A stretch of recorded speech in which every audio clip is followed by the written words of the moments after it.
Much is made of the fact that by 2027-28, India could emerge as the third largest economy in the world, overtaking Japan and Germany. How much of that would you attribute to the economic reforms, the policy measures undertaken by the Modi government in the last 10 years? And how much is just as part of an ongoing process that no matter which government is in power, India was growing earlier and will grow later? Because we have a big election coming. Right. And one of the aspects in that election will be how much of credit can the current government take for putting India on the growth path that it is right now? Well, I think that one thing I do find quite remarkable about this government is that if you look at most governments in the past, and this is across the world, typically from an economic management standpoint, the first term tends to be when they carry out the big reforms.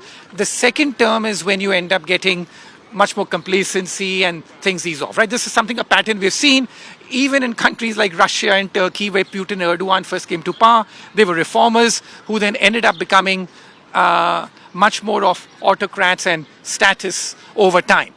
The good thing I'll say about the current government is that a lot of the good decisions have in fact been taken in the second term rather than the first term. First term, in fact, I was, as you know, very critical of measures such as demonetization and the impact that had on the Indian economy and the kind of shocks that suffered from. The good thing that the current government has done, I think, is that more than just about reforms, it's about also not doing the bad things. And what do I mean by not doing the bad things? Like, one thing which I was completely against was for the government to go out and do some massive stimulus, as was being recommended by many people in 2020. Now, that would have just been completely irresponsible.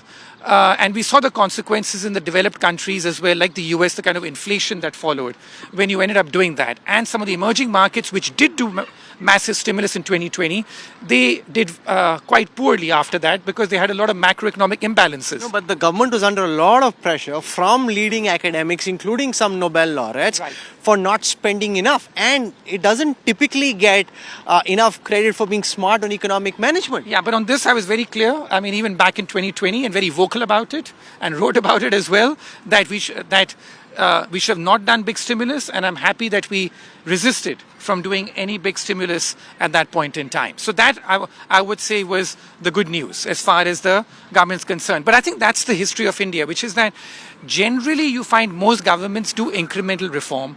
It's very difficult, given the socialist, I think, DNA of our country, for any government to carry out big bang reform unless you have your back to the wall.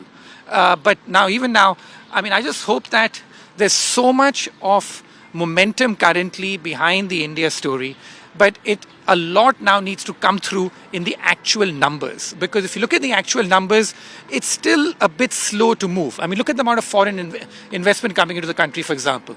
Today, you have foreign direct investment in the country, which is just over 1% of GDP. Now, when China was booming, China was attracting FDI of 4% of GDP. Today, on average, other emerging markets attract about 2% of GDP in terms of foreign direct investment. If you like the video, do like, comment, share and subscribe.